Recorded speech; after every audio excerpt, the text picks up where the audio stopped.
Welcome to another episode of the Photo Department.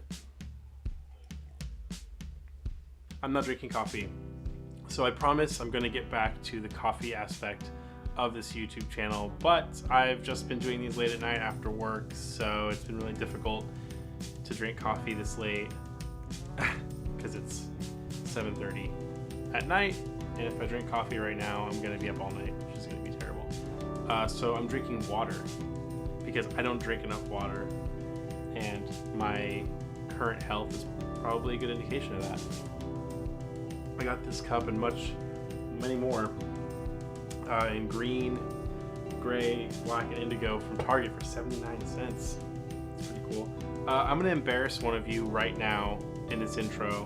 On Instagram right now, one of you guys, JV Cub, is messaging me, DMing me on Instagram, Jacob Pangalos. He messages me, "Hey Christopher, I've been watching your YouTube vids for quite a bit and I was hoping you could answer a few questions." And I said, sure. He's typing right now. I'm not going to answer your questions right now, but I just wanted to shout you out because you just so happen to be messaging me while I'm trying to do a video. Also, really quick, you'll notice that my fingernails are blue.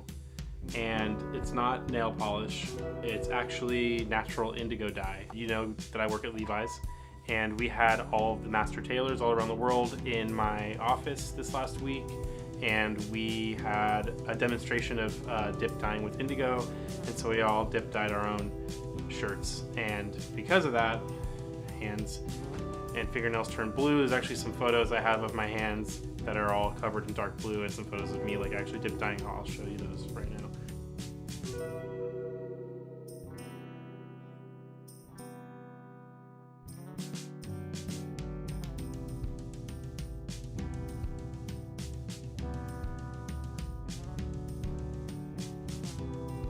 But yeah, so this is not a statement.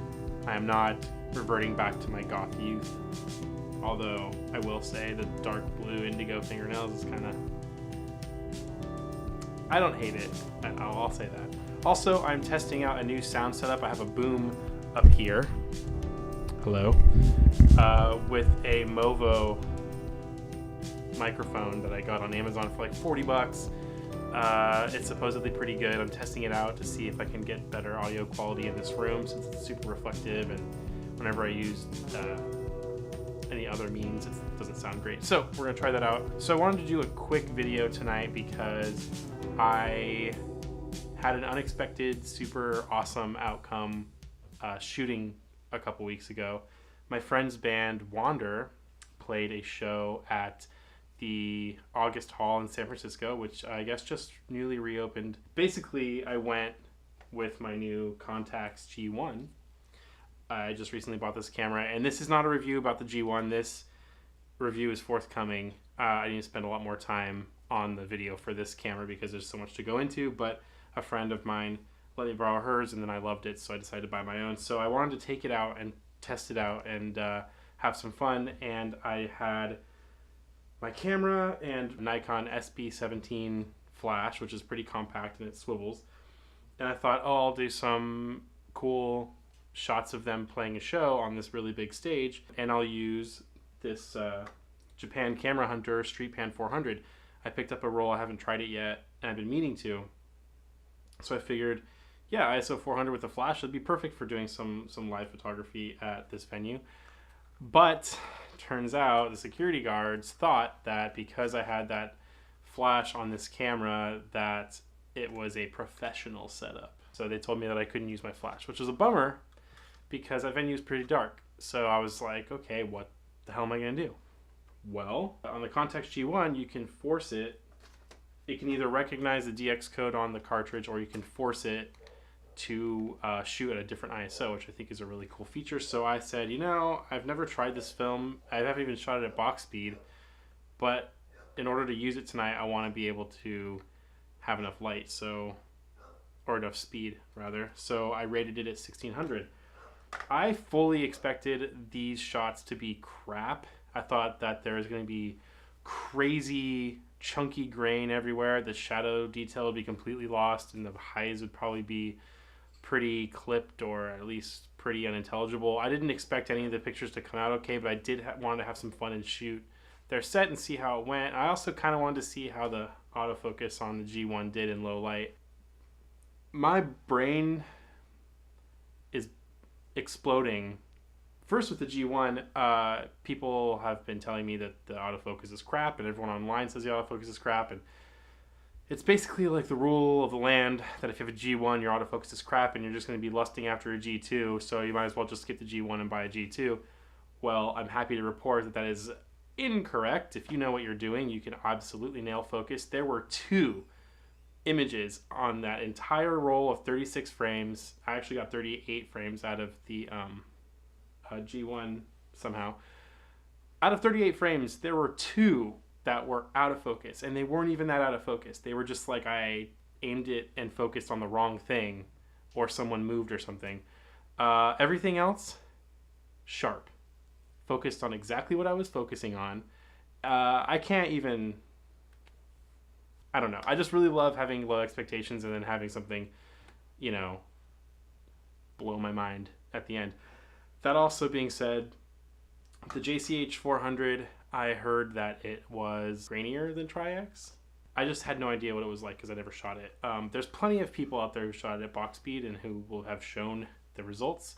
I did a cursory little Google search to see if I could find if anybody had rated it at 1600 and shot it, and I hadn't found anything, so I was going completely blind in here. I know people shoot Tri-X at 1600 with really great results, really grainy, but super contrasty and really good looking, so I figured it might at least be somewhere in that ballpark, but it's actually kind of better. I don't know. I can't really say if it's better or not. I just am blown away by the results. The grain is there for sure, but it's very subtle.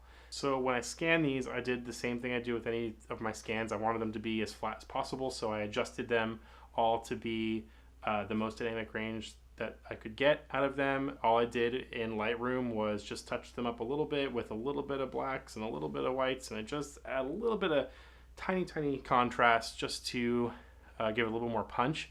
But that's it. That's all you see on these frames, and it looks incredible. I am super impressed with how well it did. The negatives are thin, and I mean the actual negative itself, not the developed image, but the negative. It's like a lot thinner than I'm used to with 35mm film, but that didn't have an issue, didn't curl up weird. It actually stayed pretty flat when scanning, which is pretty cool. I used Rodinal, and I did a stand development of 1.5 hours. I agitated halfway through. I pretty much just did a shot in the dark, having no idea what was going to happen when I did this, and I'm really impressed with both JCH Street Pan 400 and the Contax G1's autofocus. This is like the best case scenario. So here are the images. Thank you guys for watching. I will be doing a review of the Contax G1 soon. I'm just going to be putting it through its paces a little bit more, getting to know it a little bit more. I'm going to be shooting more JCH Street Pan. I'm really impressed with how it performed. It was great push. It's a little more expensive, but it did a really great job. I don't shoot a lot of black and white, so I was pretty impressed with how it performed.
Yeah, that's it for this episode. So if you want to follow me on Instagram, you can do so at Christopher Sturm on Instagram. You can follow the photo department's Twitter page, the photo department with an underscore. I don't post there a lot, but I do sometimes. If you have questions, you can DM me. You can leave a comment on this video or any of the other videos. You can email me on my website, whatever you want. Lots more stuff to come.